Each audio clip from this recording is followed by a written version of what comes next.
a beautiful day here in a beautiful part of the world. And I just wanted to show you a quick little system that we're putting in for a build. So this system's going to run the house, which you can see is going to be over there. We've got some second-hand panels there that we're going to temporarily power it from. And here's the main system that we're going to run the house with. Of course, it's still being connected. I just quickly run through that. Obviously, we've got solar panels that are going to be put up on the roof. So you can see there, some nice purlins for us. I'm going to run the solar in conduit down here, and into the main isolator of the solar. And just enough for 2 strings. We're going to have 1 string at this stage.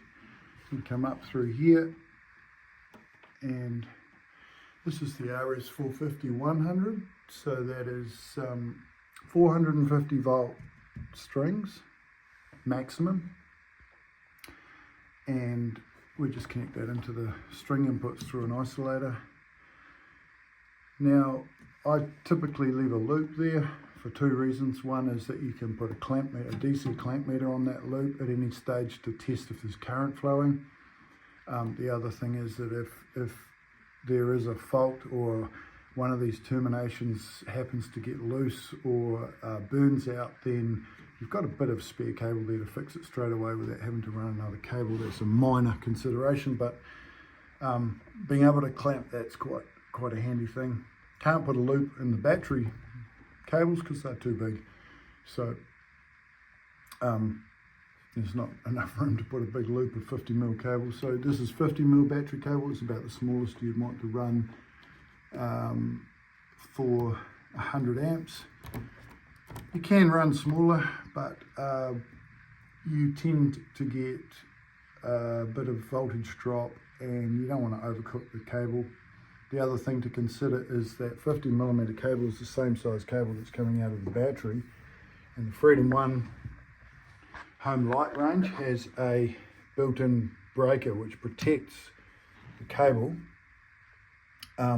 which means that if you are running the rest of the cables unprotected with no fusing, then you should run 50mm cable, because then you know that this cable is the same size as this and it's protected. These terminals from the battery are just going to go boom into there and into there, and this bus bar is the Victron Links bus bar. So as you can see, we've got from the solar charger coming down and around onto the bus bar, and then going back up to the inverter.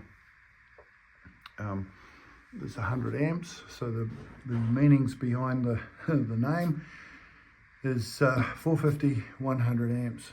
TR stands for traditional terminals, and the other model is MC4, which means down here you've got MC4 terminals that you can just terminate and plug into there. You still would need an isolator. And then the inverter, it's a multi-plus 2, 48 5000, so that's 5000 VA,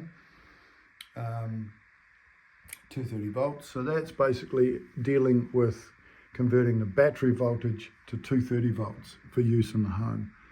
So it's not an all-in-one unit. You've got a charge controller and you've got an inverter. So the charge controller deals with the solar coming in, converts that to the battery to keep the batteries charged, and then from that DC bus comes the power to power the inverter to create 230 volts. And eventually we're going to have the mains from the house going out here, for the house, to the house going out here, and then from the generator coming in here. And there will be a little board off to the side somewhere that will be the AC isolation board for that. And then up here we have a Servo GX, and we're mounting that in a box, and the lid of that box will have the Servo GX touchscreen. So what I've got set up here is we've got the comms for the Servo GX from the Servo to the charge controller. You can see there, that's a VE direct cable.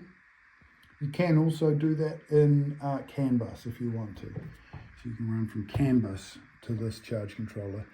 I typically tend to do VE Direct. There's slightly more functionality at this stage. At the time this video was recorded, slightly more functionality with VE Direct.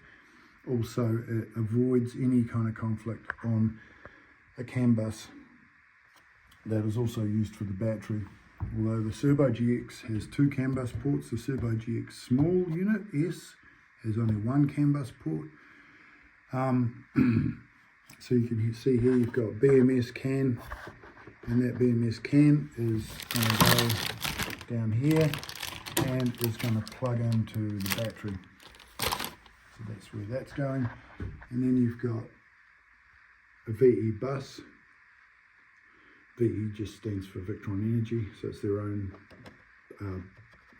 kind of CAN bus communications. And I've just done that in the yellow lead so I can identify it, and that comes up and into there. You'll also see here I've got a cable here, just a pair, that's plugged into the remote on off, and it's also another one here plugged into the remote on off, and so that then tracks through to this emergency stop. So both of these units can be turned off by hitting that emergency stop. That's not required necessarily. You can also turn them off by sneaking your finger in under there and turn it off, and under there and turn it off. But often people, if they're in an emergency and something's going seriously wrong and they want to turn it off, they can hit that, and then they can turn the off button on the battery and it'll trigger that, and everything's off. That's a quick way of turning everything off. I think that's probably about it. It's a nice little system. It'll run a small house. If you want to run larger or put more solar on, you can add 2 of these charge controllers in. You can add up to, I think, 18 or 12 or 18, something like 20, I'm not sure. Technically, you could just add as many as you like. You can parallel the inverters up, or you can buy the Multi-Plus 2 48 8,000 or 10,000 or 15,000. And you can go single phase, or you can go 3 phase or 2 phase. And also the Multi-Plus 2, at the time of this recording, the 5000s are compliant for connection to the grid out of the box. If you want to connect the bigger ones to the grid, you're going to need a grid protection relay. However, this system is completely off-grid, so there's no grid connection. The only AC input that's going to be used is going to be the generator. Anyway, I'll get back into wiring. Thanks for watching. Hopefully it was helpful. Have a wonderful day. Look at that. Can't complain.